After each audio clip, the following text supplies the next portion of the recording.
Hi, my name's Molly and welcome back to my channel, The Reading Hour. Today I've got 3 amazing books to talk about that I read in the month of January.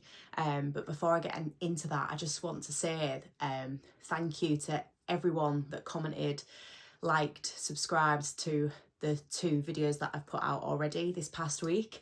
I've just been blown away by the warmth from people and the positivity, and yeah, it's been a really lovely week for me. It took quite a lot of confidence for me to start to do this, and to get such positivity back from people has been a real blessing, really. So yeah, I just want to say a massive thank you to everyone. It's just been so warm and so lovely. So yeah, thank you. I will also say, while it's been a fantastic week, it's also been a bit of a rubbish week for me. I've been a bit ill, I've got a cold. So if I sound a little bit bunged up, I'm sort of off the back of that cold, but I decided, no, I'm feeling better today. I'm going to give it a go. So if there's a bit of sniffing, I'm sorry. So I'm going to start with the first one. Beginning of the year, after reading a bit of a dud at the end of December, I picked up a book that I've been wanting to read for a long time, to be honest. It's sort of been on my radar for a while, but it's a long book, and it's quite dense. So I was sort of putting it off, but I thought, no, I'm going to give it a go in January. So I read The Secret History by Donna Tartt.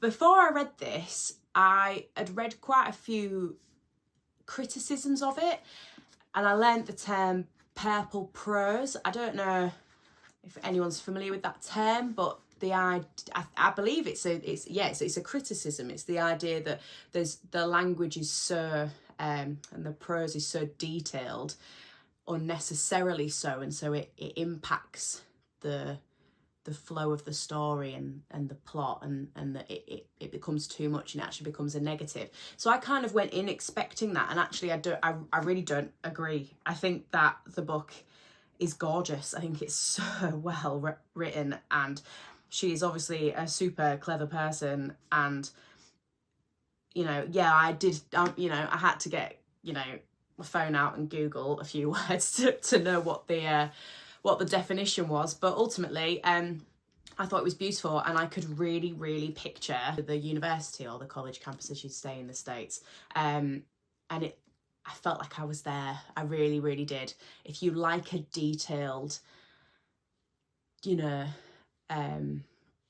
descriptive book, I would really give this one a go. I listened to a podcast with Donna Tartt. It was the BBC Radio 4 book club podcast, I think. By the way, she's so cool. Like, her accent is fascinating to me. She speaks so well. She's quite disagreeable, but I really love that when you've got a woman that's not afraid to sort of stand up to people and their sort of assumptions about her book and her, and she wasn't really taking some of it from the interviewer, which was really satisfying to hear.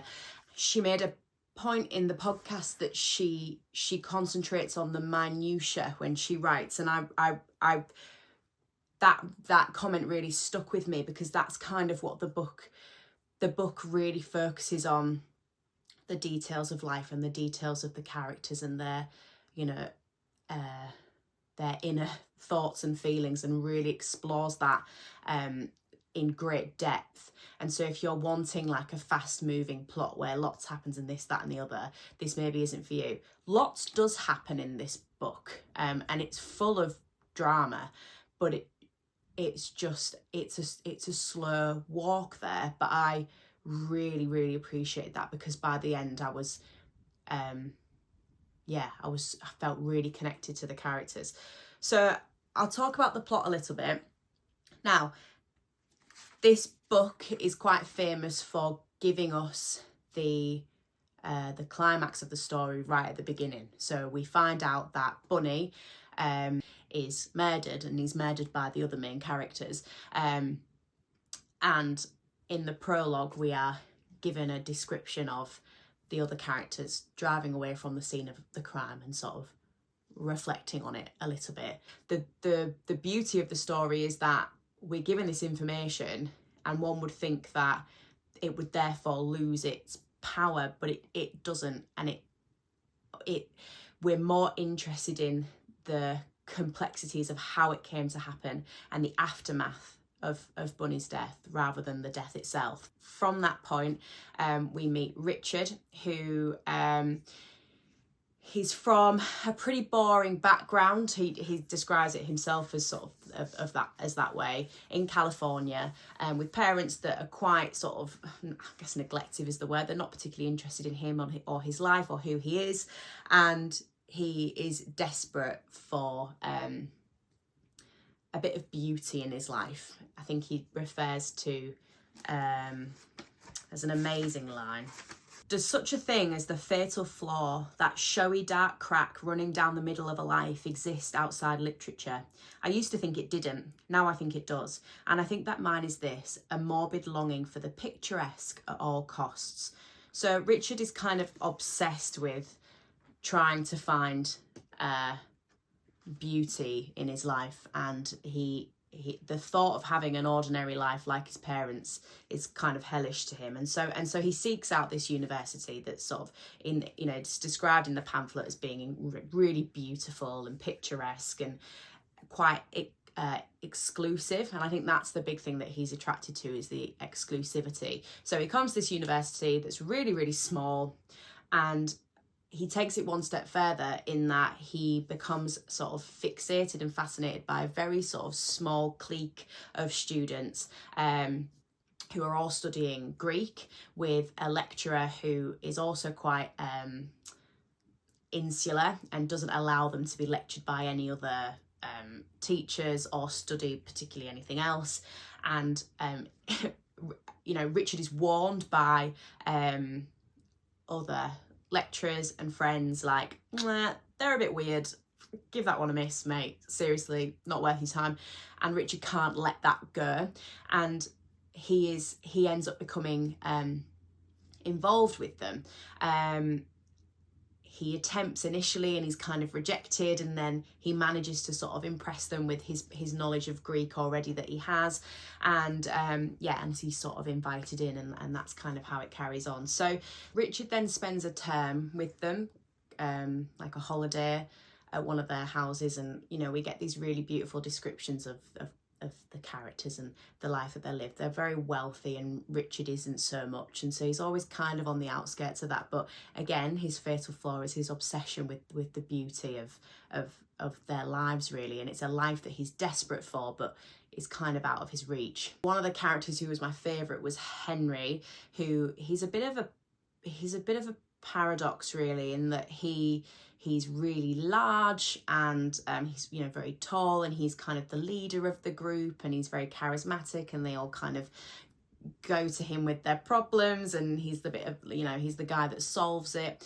But then on the other side, he wears these tiny little glasses. I remember her mentioning the glasses quite a lot, and he's quite pale, and he has a health condition where he gets really, really bad migraines, and he's also quite insular and very obsessive about what he's the classics and everything. So he's a really interesting character. She's very good at writing these characters that kind of differ from what a stereotype and what we'd expect.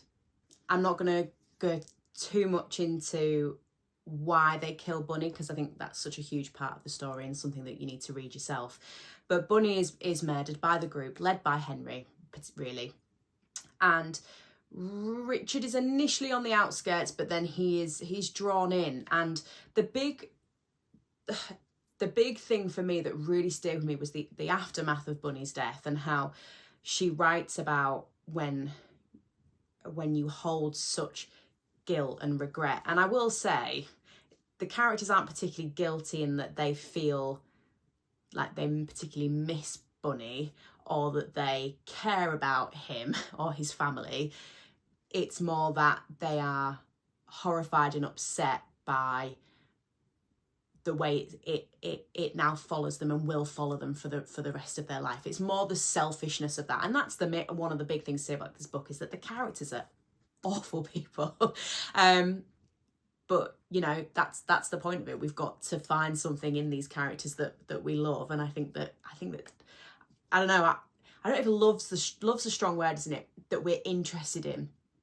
We want to know how their story unfolds. We've got to have some pity, and there's a lot of the characters you do hold pity for.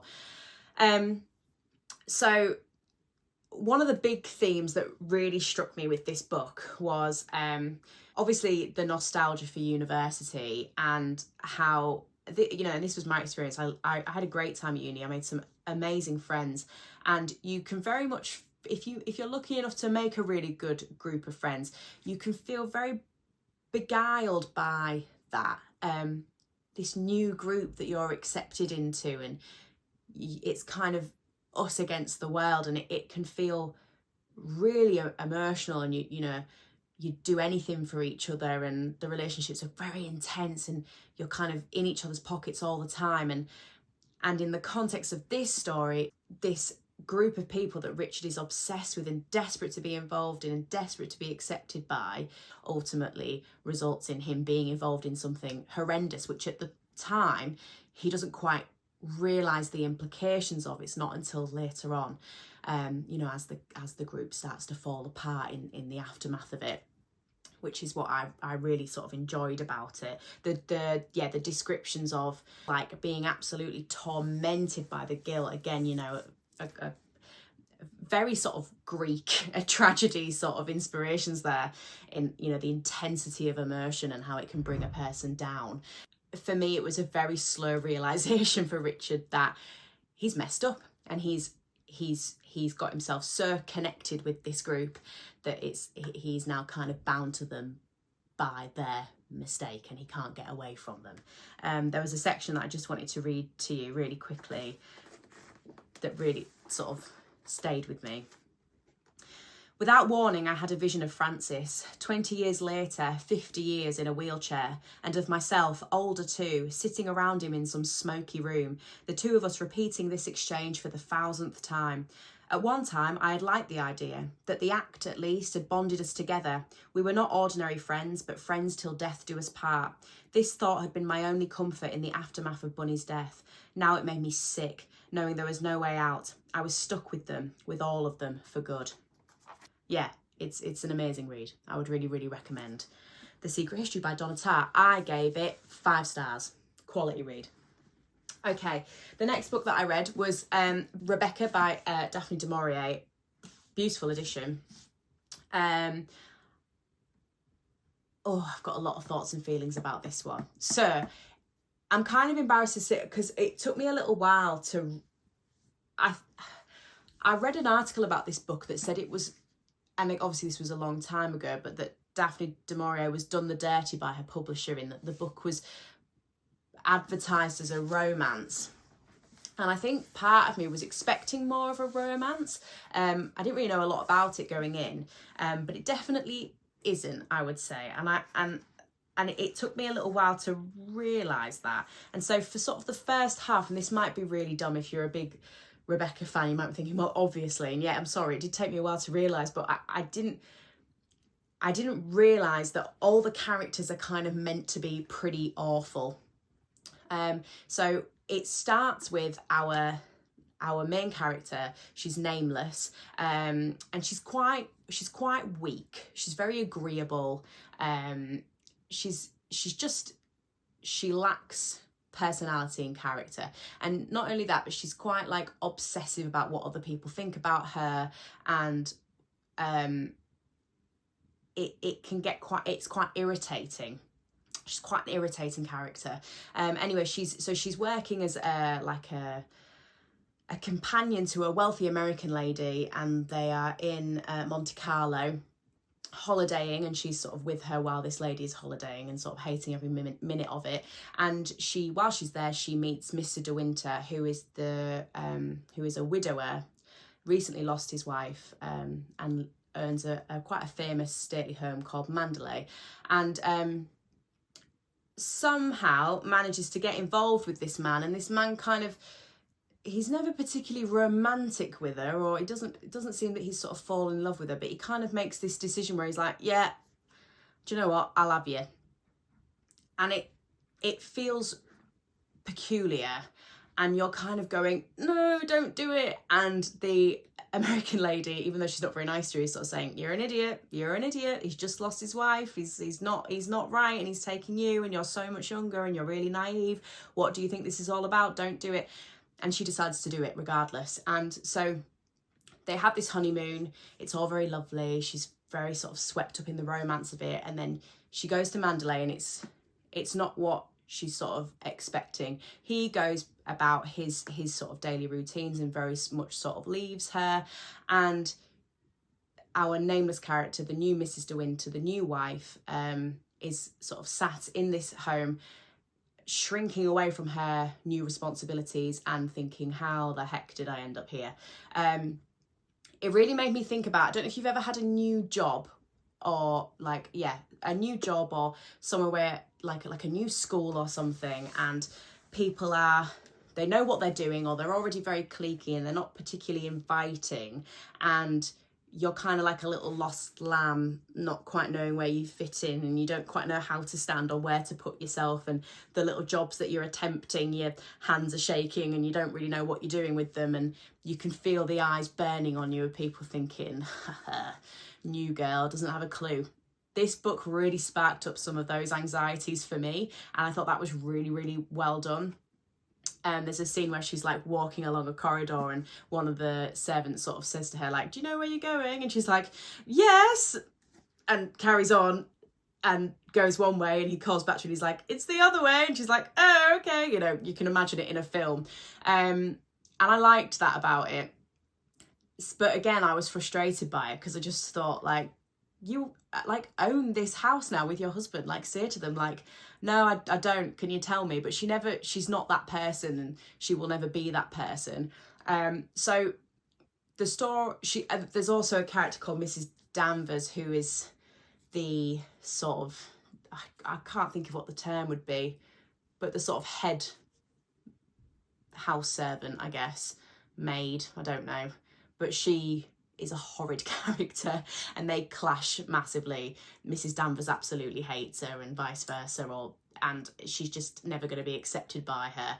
But she's, again, very, very weak, and so even though the new Mrs. De Winter is in terms of her positioning is much higher than Mrs. Danvers, there's still this dynamic where it's the completely other way around, and she's going, oh no, Mrs. Danvers, you do it exactly how you want to do it, I'll just stay here and pretend to write letters, but she's never actually writing any letters, and blah blah blah, you get the picture. So ultimately, this story is about jealousy, and how the previous Mrs. De Winter, who is described as, you know, a really sort of vivacious, sexual, beautiful, confident, but also kind of mean character, how her ghost is still, not that she never appears as a ghost or anything, you know, but how the spirit of her, I should maybe say, is still kind of in the walls of Mandalay, and still has its influence there, and she's never gonna, our new Mrs. De Winter is never gonna quite get rid of that presence. She's always going to be overshadowed by that presence. And it looks at kind of the sort of jealous feelings that can make us go a bit sort of, make us struggle to see the real picture. There's lots of quite long passages about her, like thinking about what other people must think about her or say about her, and she actually invents whole conversations that haven't happened, and that was really good. There were a few things that I didn't like about it. I think that, I don't know if you can say this about a classic, but I think it needed editing a little bit. I think there were certain parts of it that just kind of went on and on and on, and could have done with being drawn back a little bit. There's also a character, a disabled man, that's kind of spending a lot of time on the beach at Mandalay. I just read some of the sort of descriptions of him made me really uncomfortable. But again, I know that you can't, read a book of the time and judge it by a modern lens, though I think you maybe can in some circumstances. But yeah, I didn't really like the use of him as a plot point. The other big point about the main character is that when she sort of first comes to Mandalay, she sort of says a lot of the things that I would, that would resonate with me, like, God, all this waste for just one lunch, when they put a whole spread of a lunch out for them, and where does that food go afterwards? And, you know, you think there are those little snippets where I'm like, I resonate with the character a little bit more, and I'm like, yeah, you're right, it's awful. But then sort of as she becomes stronger and finds her place a little bit more in the house, she doesn't really care less, and she's like, yes, I don't want what you've got today, can you make me something else and bring it out under the chestnut tree for me? Do you know what I mean? Like, she doesn't become strong in that her beliefs as a lower class person, you know, like Jane Eyre, how she holds them more dearly to her when she's exposed to the more upper class, and they become stronger and they become more powerful. They actually become like withered, and so she's weak. She's a weak character. But once you accept the fact that you're not meant to like her, we're not meant to rally around her and just go with the story, it was a strong read, and I gave it 4 stars. Finally, I read Circe by Madeline Miller. I gave this 4 stars, but I think it was more of like a 4.5. It was one of these, like Rebecca, I was very like, yeah, that's a 4 stars, whereas this one I was like, oh, is it a 4 or 5? I didn't quite give it the 5 because I didn't enjoy it as much as Song of Achilles. It's much more meandering, it's a lot slower, but I still really enjoyed that for what it was. I was just maybe expecting that a little bit more. But it's this one's beautiful. So this is about the goddess Circe, who is the daughter of Helios, the god of the sun, the Greek god of the sun, and she's also a witch, and because of that, she's kind of a lesser god, and she's not really accepted by them, and she's not a very good god. Because she's good of heart, and so well, that's one of the big themes of the book. Is she good of heart? But because of that, she's not really accepted by all the awful, selfish, horrible gods that we have in Greek mythology. And so she kind of embraces this side of her that is very strong, which is the witchcraft, and because of that, she's exiled. And it's kind of a study of her life, really, and the sadness of her life, and how she kind of aligns herself more with mortal people. But as these characters come in and out of her life, she has to suffer the sadness of them not being there with her forever, and that they will go off and live their fragile mortal lives and eventually die, and she's just left to pick up the pieces afterwards. The sort of descriptions of loneliness and how that can really wear somebody down, and how if they spend a lot of time on their own, they can get quite comfortable in that, but ultimately the deeper sadness runs through that. I don't know if it's spoilers. I feel like I'm, you know, maybe if you want to go into this blind, maybe stop here, but I will say that Circe becomes pregnant at one point in the story, and I loved the descriptions of her pregnancy and the birth and raising this tiny little mortal child who never sleeps. I could really relate to that. My daughter never slept, and there was some really interesting few years I didn't understand how I was meant to survive basically not sleeping for months on end. And I think the book did a really good job of I really like the idea that she was a goddess with this baby that's screaming all the time and very angry about being alive, which is kind of what my daughter was like as a newborn. And how she's a goddess that doesn't need to sleep, but still she is absolutely exhausted by it and completely overwhelmed. And I really enjoyed that side of it. And that's kind of what I mean about I feel like it's got some really sort of modern feminist and sort of themes around having children and what women deal with and cope with through these periods of their life. And that's those were the modern elements that I think this book added to the myth and the story of Circe very well. When I had my daughter, I was kind of, one of the big things that shocked me was, God, how fragile I now am, in that my entire heart and being is now in this tiny little delicate person, and that wanting to protect them and being very aware that if something were to happen to them, you would be destroyed. I know that sounds really strong, but it's because it is. They're really, really strong emotions. It's that, you know, you always feel that as a parent, but when they're first born and they are so delicate, you very much feel like that. And I feel like she talks about, Cersei kind of reflects on that a lot, how she's got this added layer in that he's a mortal baby, and so, you know, he is so, and also the gods are trying to kill him, but he is so delicate, and there are so many things on her island where she lives that could kill him, and the sort of, even as a goddess, how fragile she feels and how vulnerable she feels, because if she loses him, she loses herself. And also this idea that as he grows older and he's desperate to get away from her, he loves her dearly, but how he's desperate to get away from her and make a life of his own, that sadness there. And I really liked that. And, you know, I don't, my knowledge of Greek mythology is pretty poor. I love Disney's Hercules, who I've since found out is actually a bit of a combination of a Roman and Greek character, but love Disney's Hercules, love Song of Achilles, would love to read more about Greek mythology. If you've got any recommendations, obviously the Iliad and the Odyssey are the big ones, aren't they? But if you've got any more recommendations so that I can learn a little bit more about them.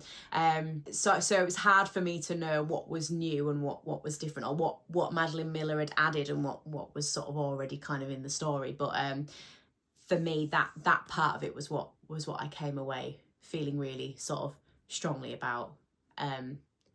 Was Cersei reflecting on how delicate we all are as mortals.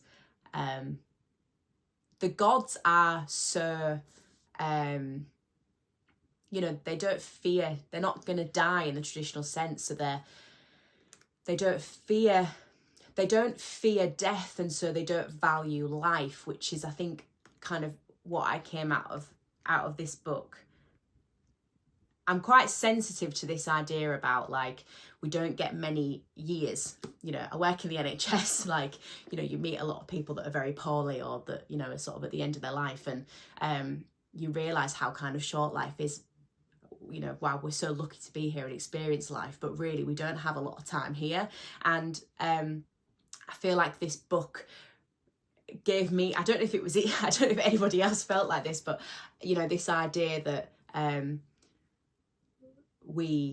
because we're so vulnerable, we need to treasure what we've got, and the power and the beauty in life when we know that it's going to come to an end one day, and that because the gods don't have that fear or don't have that threat, they are quite dismissive of the world's beauties and what the world has to offer them, and relationships and love and what's important. And Cersei kind of rejects that, and she's a bit of an anomaly in the fact that she rejects that, and so her not obsession, but her love for mortal life and other mortals, and the relationships that she builds with mortals, and how ultimately that leads to the ending. So do you know, as I'm talking about, I'm like, it was a really strong 4.5 for me. It had one little thing that irked me in the first half. She would use a lot of lines that would sort of predict, like demonstrate like the foresight of Cersei. So the fact that Cersei is maybe writing this story or telling us this story after it's all happened. For example, I'll just read this paragraph for you, and I think I'm pronouncing the name of the monster correctly, but I thought of Skylar then. Did her nymph self live still inside that six-headed monster, or did plants grown from the blood of gods make the change a true one? I did not know. Into the air I said, wherever you are, I hope you are finding your satisfaction. Which, of course, now I know she was. Bit cheesy. I don't know, that was a bit cringe for me. It was kind of like, she did that quite a lot she didn't do it in the second half, but she did it quite a lot in the first half, and I don't know why, but there was just a few times when that happened. I'll find another one. The same here, so this is literally like a page away. No answer came, and none from my Aunt Moon either. Those cowards. My skin was glowing, my teeth set, my lioness lashed her tail. Does no one have the courage? Will no one dare to face me? So you see, in my way, I was eager for what came. yeah, I didn't like that. I don't know why. Let me know if anybody else noticed that. Just felt a little bit cheesy, and it felt a little bit like cheesy for a book that's really not cheesy, so it kind of stood out like a sore thumb for me. But she did that. There were 2 or 3 moments when she did that in the first half. They settled in the second half, but yeah, just that little thing irked me. So I'm about 100 pages through this one. The Herd by Emily Edwards. This is a really different book. If anyone's read that, haven't seen anything. So me and my mum are doing a buddy read kind of thing. Every sort of couple of months we're choosing a book. My choice was The Secret History, and my mum enjoyed that, and then this was my mum's choice, which is really, really different. I am enjoying it. It's quick paced. It's all kind of, it's pretty, it's about vaccinations and parents making the decision to vaccinate or not vaccinate their children, and having 2 best friends who feel very strongly about it for their own personal reasons, and obviously something is going to clash quite significantly. It looks like they're also running like a court case through it, so obviously a character has died, and we're reflecting on that as well. If anyone's read that one, let me know, because I haven't seen a single thing. I don't think it's got many, I don't know how popular it is. It's very British. There's lots of mention of like Waitrose and things, so I don't know if it would sort of be read by an American audience, but it was a Richard and Judy book club, so yeah, that'll probably be mentioned in my next wrap up. I hope you've enjoyed this. Some really, really fantastic books this month. I really, really enjoyed reading them, and I would recommend all 3. Give me your thoughts on them. I want to speak to somebody who is like a huge fan of Rebecca, because I feel like there was maybe something that I was missing, and I would love to sort of hear, if you're like a Rebecca like super fan, I would love to hear what it was about it that really sort of resonated with you. I think it was a really clever book, but maybe I need a character to love a bit more. And it's so funny because The Secret History, they're all pretty damn horrible in that book, and yet there were a few characters that I found quite likeable. Don't know what that says about me. Whereas in Rebecca, there wasn't any characters that I was rooting for. Maybe Rebecca might have been my favourite character. Let me know if you loved Rebecca. So thank you again for listening to my ramblings. Give me your opinions on some of the books or all the books that I read. You know, if you've read them or you're thinking about reading them, or if you totally disagree, I'd love to hear. And yeah, thank you again for all your lovely comments. Keep them coming. I'd love to keep chatting with you. And yeah, I'll see you next week. Bye.